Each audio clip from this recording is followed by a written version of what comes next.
Hey! That's it. I have been waiting for this moment for the last couple hours, Jarrett, because you take forever to get ready. I've literally been a kid in a Christmas candy store, both together. You know, when your parents won't let you come down and take a look at what Santa brought? This is Santa's moment right here. Everlast has just dropped off a very special, exciting item. We're out of speak, dude. Yeah, I ran out of words because I'm so excited. It is not a generator, which is something that they're very commonly known for. This is something this channel has needed for the longest time, and we're about to go on a journey together. An AC, DC, TIG, MIG, stick, all of the above welding machine. This thing will do it all. I've watched so many YouTube videos. I am basically a YouTube expert on welding without ever once lifting up and picking up a stick. But the fact is that this machine is just about everything you need for somebody like me. And my goal is both on camera and off camera to continue to improve and to make something useful out of this. And you know what car this is perfect for? Do that speed move. 3, 2, 1. That was horrible. Keep that in there, because that's Jarrett's videography skills. That was beautiful. That was beautiful. You so think that you were Quentin Tarantino. Yeah, Quentin Tarantino. Anyway, this is perfect for both doing steel and aluminum, and the amperage that this has, which is 255 amps maximum, is way beyond what I'll need for the thickness of the metals involved. So that car is not perfect. My skills are far from even novice. Perfect car to work on. You're gonna be seeing as it is, because you know what drives me nuts about most YouTubers? They love making themselves look good. Yeah, you can edit it to make yourself look as good as possible and take that first run, let's just edit that out. No, I want all of my audience, who is mostly younger than me, to see what it takes for somebody to learn. And when you mess up, it's entertaining. And you know what? I don't mind the comments, because I'm further than you are, the guy that hasn't ever done it, that's armchair quarterback, that thinks that they know how to weld, but they haven't welded ever. Yeah, talking about you. Yeah, exactly. The guy that's like, psh, I could do better. Well, bitch, guess what? Do better. I'm gonna show you guys that, hey, you know what? It's not that big of a deal to start into something, and here's what you get for the first time. That said, this is actually a pretty damn good machine to get into. I'm kind of unfairly, I've got a kind of a, I'll be honest, a premium unit. You'll hear some people make comments about, you know, it's made in China and whatnot, or it's not the big blue or the big red. Of course, there's elitism in every sort of field. This thing kicks ass for a fraction of the price. So there's a lot that is involved with being a person who has never welded before in their life. As you can see, we've done quite a bit of fabrication on this channel, so it's not like I'm going in completely empty-handed. What I've been told is this thing comes with just about everything. There's things called your consumables. That's like your TIG torch. It's got 2 sets of all your TIG torch stuff, the collets, the everything. It even comes with a jean jacket. Look at that. A jean jacket? Yeah. Oh yeah, that's cool as hell. I'm going to be doing primarily what's called TIG welding, which is what you see mostly on this channel. It is somebody who is taking one of these little torches and they're holding it. There's a tip of tungsten, a very interesting metal. Through that arc from the tungsten to your metal, they're feeding in little rods of extra filler metal. That's the type of process I'm gonna be doing here, but this whole system can also do MIG as well as stick welding. Stick welding is that thing where they've got this and there's like a stick hanging out of it, and they're just taking the stick itself and then putting that into the metal. So it does do it all. Is that 2 jean jackets? 2 jean jackets. Oh. A bong hose. Actually, I don't know what this is for, probably something. Either water or water. If you run them a long, long time, you can actually overheat them and they'll cool down. There's like a duty cycle. And they talk about it for every 10 minutes of welding, what percentage this thing can run. Well, this thing is pretty badass, and obviously I'm studying all the facts, so I'm giving you facts that this thing can run like up to 200 amps almost continuously for 10 minutes. At 255, it's like whatever, 60%, 40%, somewhere there. I'm never going to weld that much. What you're gonna do is weld a little bit, take a break, let things cool off, and so on. Pedal, foot pedal, like GarageBand, and that controls amperage. A nice solid ground strap, because this whole process is an electrical circuit. You know, it takes a flow of electricity to melt metal, and this obviously has to be grounded to that extreme end. Interesting. It's funny finally to see welding, and we have tons of welding wire here, and in theory, we can make our own welding grounding straps and whatnot. Again, here's stick welding. This is interesting, is that this machine does come with the adapter to go to 120 volts, but really it shines at 240 volts. So this is a nice adapter that comes with it. Apparently that does not normally come with things. I don't know what's in here. This is pretty cool. This is actually the pressure regulator for the top of tank. You know those tanks that you see in Half-Life, which Jared has never played? We had this conversation earlier. I was like, you know the tall cylinders with the little nipple on top that you shoot and they go flying off and they explode? Jared had no idea what I was talking about. Until later, he's like, oh, oxygen tanks? I played COD. They're in COD. You don't COD. Yeah, that sounds horrible saying it that way. This, on the other hand, other than what Jarrett was assuming where it's explosive, is not. Argon is a noble inert gas. We're gonna be primarily using argon, maybe some carbon dioxide. I don't know. You got a little ball that goes in there, and obviously you're measuring the amount of flow. I'm gonna mess all this up the first time. That's your pressure regulator off the top of the tank. Oh, that is not light. Jarrett's been working out, but I still don't think he could lift it. I could lift it. You think you could? Believe. Let's see. Do it. On camera right now. Okay. What's that? Okay. Then that is a testament to Everlast packaging all of that in a fairly light container, because if Jarrett can lift it, anybody can lift it. So Everlast, Jarrett was just your best salesman right there. One of the very interesting things about this is that it does connect to, if you want, like a water-cooled system. I'm never gonna get to that point, but maybe if you get all tricked out, you can do that. This is where the gas goes into the thing. And so one of the number one things I saw people mentioning online is that because of its placement, they'll do a little nice 90-degree bend and then bring the argon hose accessible, because again, there's a lifestyle to welding I respect, I know nothing about. So that's the back side of it. The front side to me is awesome, but very intimidating. I went through and read the manual long before I did any of this. There are a lot of settings, and I don't know if that's an understatement coming from a person who knows nothing about welding. That's a lot of settings. That's a lot of settings. The good news is that I understand them, but you know it's going to take practice to understand modifying them to get the result you want. What's going to matter most is this thing displaying number of amps. If we just melt our metal, and then of course everything connects into the bottom there. Are you winded? I'm excited. I'm breathing heavy just because of excitement. And it's not just a welder, this is like a really good welder. Without getting too technical, is that I want to be able to weld aluminum. And aluminum doesn't work the same way steel does. Obviously you can't weld the two together, but aluminum actually has an issue with oxidation. And this is something I learned a long time ago, because I always ask all the welders on our channel, like, what's that? Why are you doing that? What's that? And before they stab me in the throat, they do tell me some information.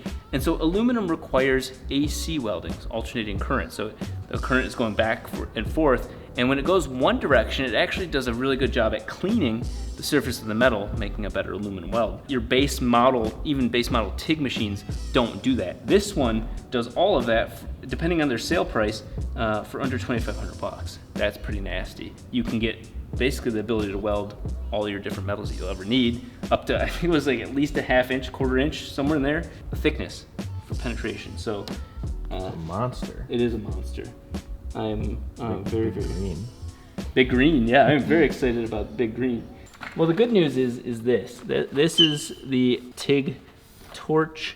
These are all the little different collets for different sizes, and these are the gas lenses.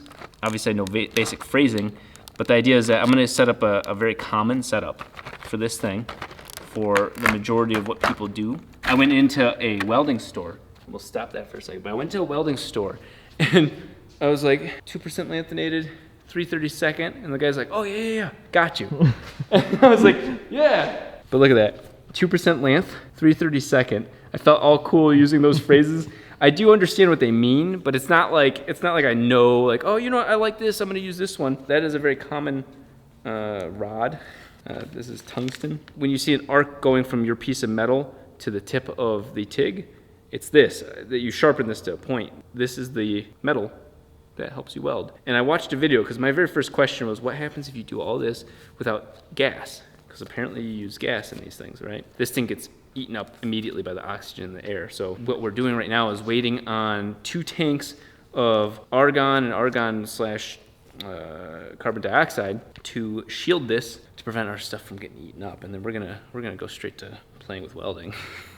Jarrett made a really good point just a second ago. He said, "Oh, this is definitely going to result in some death." So this will go on the back of this, something like that. These are the collets. I don't know if they're the same size. This is the sort of stuff that obviously I'm gonna read off camera and verify. As I suspected, it does actually have both the 1/16 and 3/32 holders, collets. That was actually my concern. The most common one, at least that you'll hear on a lot of YouTube experts, is 3/32. So it does come with these little copper pieces.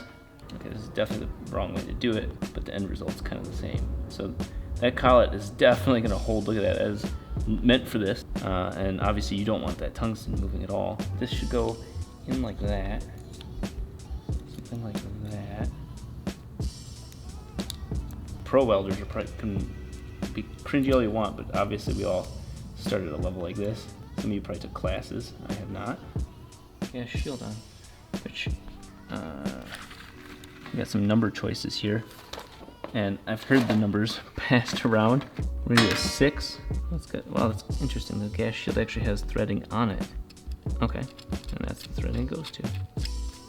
So I'm going to safely assume your electrode is not supposed to be that long sticking out of this, because the gas comes out of this whole area right in here. And the further away you are from the gas, the more trouble it's gonna be. Nonetheless, that actually looks kind of cool. We have received the bottle, and fortunately there was a mistake. You can run pure argon with everything, and the guy thought I was gonna MIG weld, which I'm not. We got 1 bottle. All right, there you go. Perfect. If you guys got any questions, just let us know. We'd be happy to help you out. I appreciate it greatly. Well, Thanks. thanks.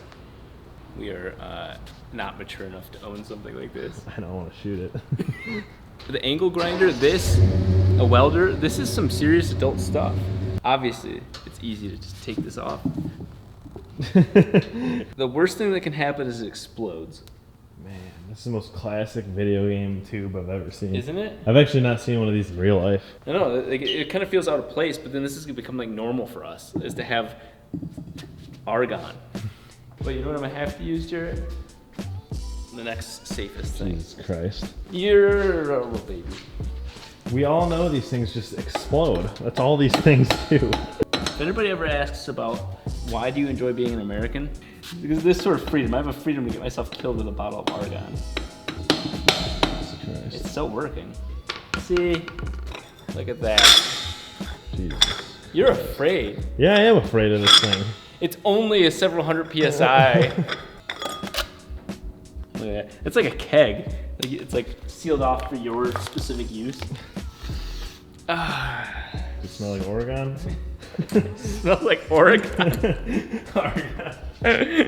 Now I'm wondering if there's a correlation. 1 inch and 1/8. It's brass, so we don't need to get crazy with it. There you go. Now we should be able to hear it.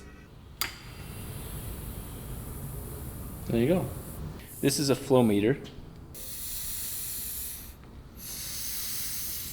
And this one tells you what's left in the tank. And so we're at PSI. Holy crap. Look at the red PSI numbers.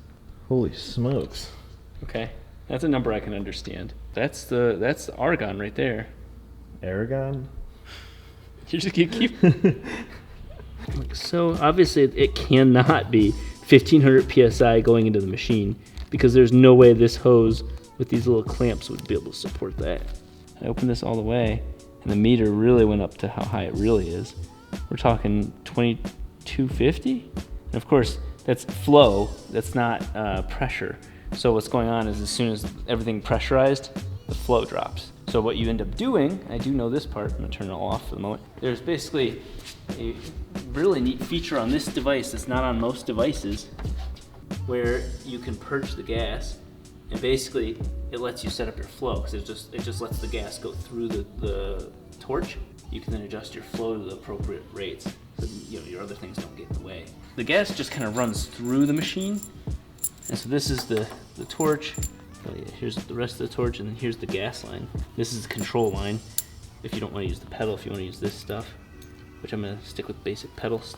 So there's the anode, electrode, cathode, whatever ode, that goes in there. And it locks in, standard gas line type stuff.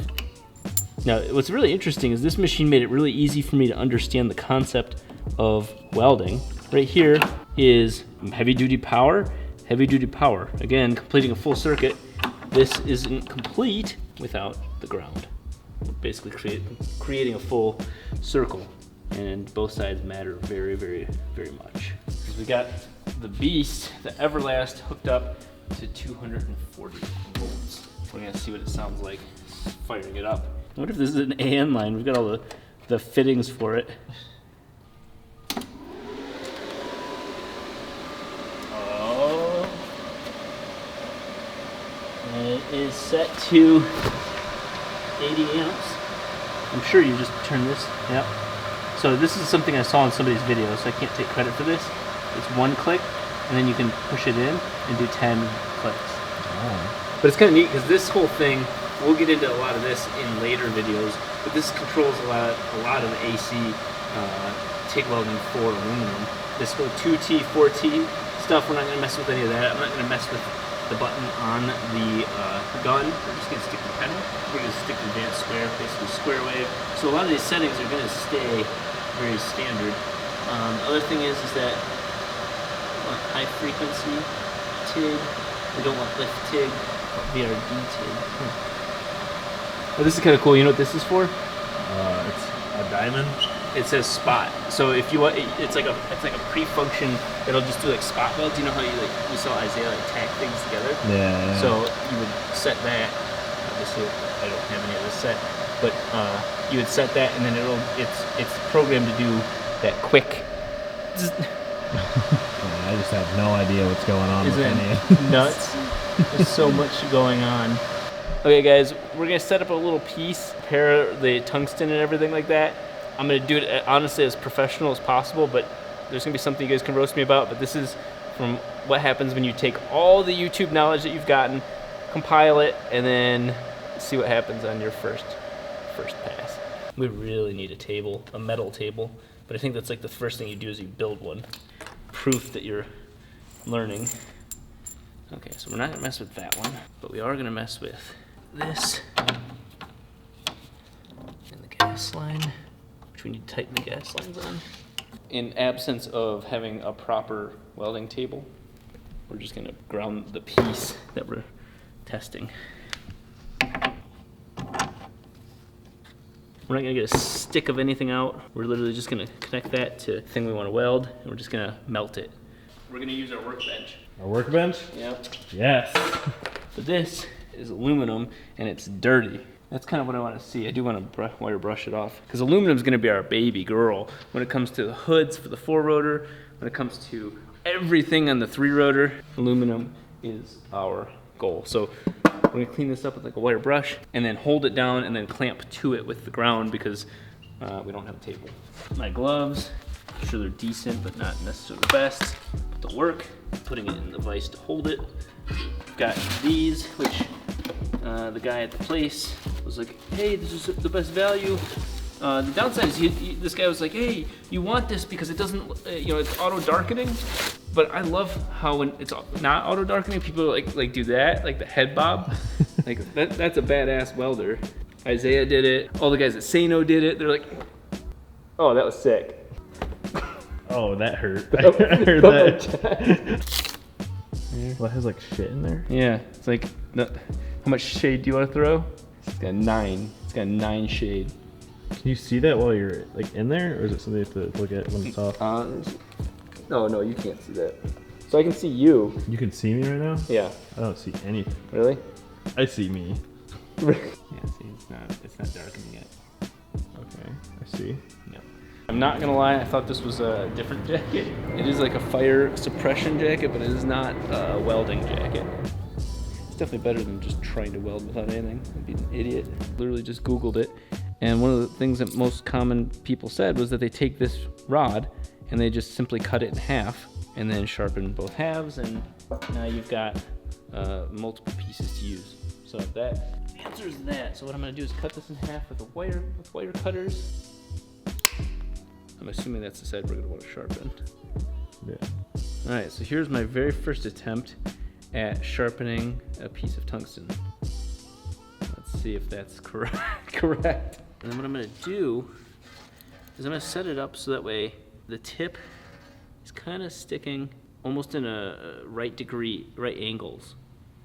I don't know if it's right or wrong, but what I'm doing is making it so that way, you know what I'm saying, that the angle is like on a 90 degree from the tip to each side of the cup. Okay, those pros, you guys can laugh at me now. I'm thinking that's the good idea right there. Okay, so the first thing I'm gonna do is turn on the gas. Okay, so that's good. Ultimately, we can open the gas. You see it kind of come up and then drop back off as it pressurizes. Go back to TIG. Pedal. We don't have it on. Oh, you know, I'm reminded that that's the correct number 1 setting. Oh, it is number 1. So it remembers this. So now we should be able to hear this thing purge. Oh. There we go. So now we're watching it, and it's at about 30. I'm gonna turn it off. What does the pedal do? The pedal controls the total amps. Total amps? Yeah, so foot down gives you the full number of amps that the machine's set up for. And so half pedal would be, half of 100. Kind of curious. And so AC means that a percentage of the time it's actually going in reverse. And that percentage of time is actually the cleaning. I'm not gonna get too into it because I don't know too much about it, but AC balance, we need to make sure that that's set up properly. So AC frequency, AC balance is at 5% balance. From what I see from everybody is you're closer to 30. I'm not gonna mess with that, not gonna mess with that. Pre-flow, that's how the gas starts. When you press the pedal, the gas starts for a little bit before. The amperage is supposed to be a relation to how thick the metal is. It's like 10 amps to every point something thickness. I honestly don't remember the exact formula right now. There's no guidance here. There's no God. So some of the things I'm gonna make sure I don't do is touch the tip into the metal or the molten metal. That just fucks up the tip. So we don't want to do that, but I want to get it close. Hey Garrett, you ready for me to pop a circuit breaker or something? I'm fucking ready. Okay. Oh god, you're doing it.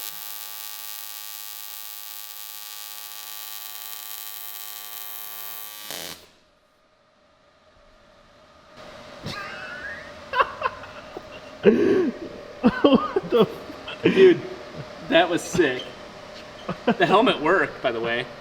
Did it? Yeah. I could see what it was doing. I could see it starting to puddle, and then I pushed the pedal down further, and then it just went nuts. Oh man. Dude, I jumped so hard. I couldn't move because I was like, I'm fucked either way.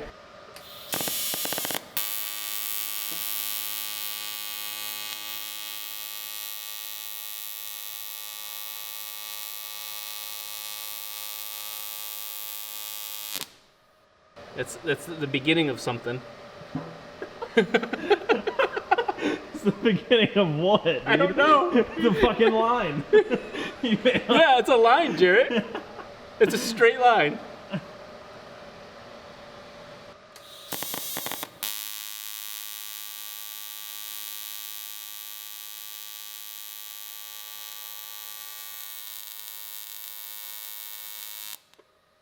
Oh boy, we're getting into something. I'm starting to understand. That line's better than your last line. I know. Like you can start to understand that. Okay, I'm making a puddle. Like people keep saying puddle. Whoa. Wow. Obviously, there's so many things wrong with it, but The last test that you gotta complete yeah. You need to find something to just quickly tack weld on. To weld to it? Just Okay. So Jarrett said the only way I can finish this video is if I tack weld two things together.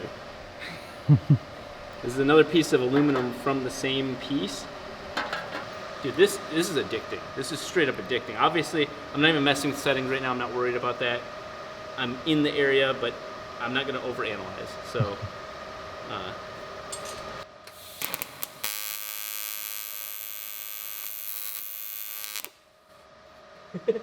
that was not right.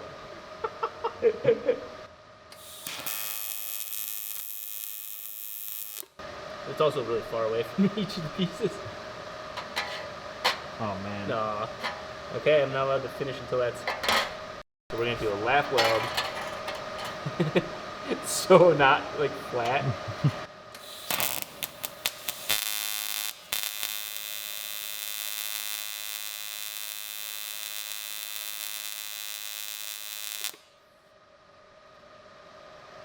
I'm getting an idea. Hang on.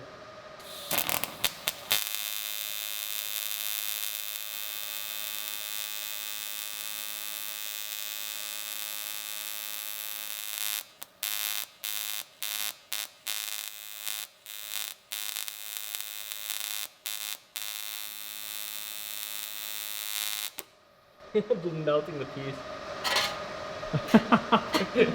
See, look, it's melting the piece. They weren't close enough. I don't know what I'm doing.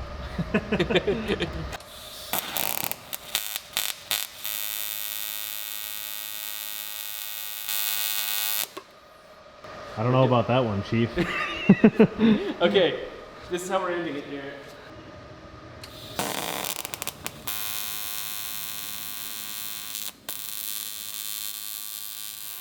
Jesus Christ, dude. Okay, I accidentally touched the tip of the electrode with the I touched the tip of this onto it. I was like, oh shit. But guess what, Jarrett? Did you get it? Does it move? Hey! That's it. Woo! Yes. Yes. Yeah. All right, guys, that's just the beginning. Building's still standing, machine's still running. Everlast, thank you so much. You're making a little boy's dreams come true. And I'm gonna continue working on this on and off camera until we build some crazy shit for the 3-rotor and maybe even the Insight. Let's turbocharge the Insight. Let's do it. He's so stuck using my sweaty stuff. I already can tell it. Jarrett's gonna end up being the actual welding master. I just want to make a box, dude. It's so bad. I keep talking about it. He literally, he's like, dude, we should make a box. I just want to make a box. So his goal is to make, not right now, but we're gonna take a bigger box and turn it into a smaller box and weld it together. Like right here? Yeah.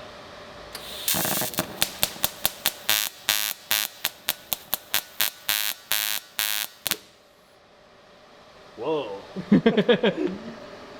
That was nothing, but it's a start. Okay, get close again.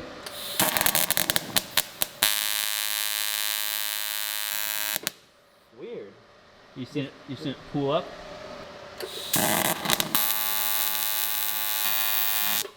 Oh yeah. There we go. Oh yeah. Oh my god, I went through. Shit. Okay. Yeah, now you turn that into aluminum oxide, we're dead. Oh yeah.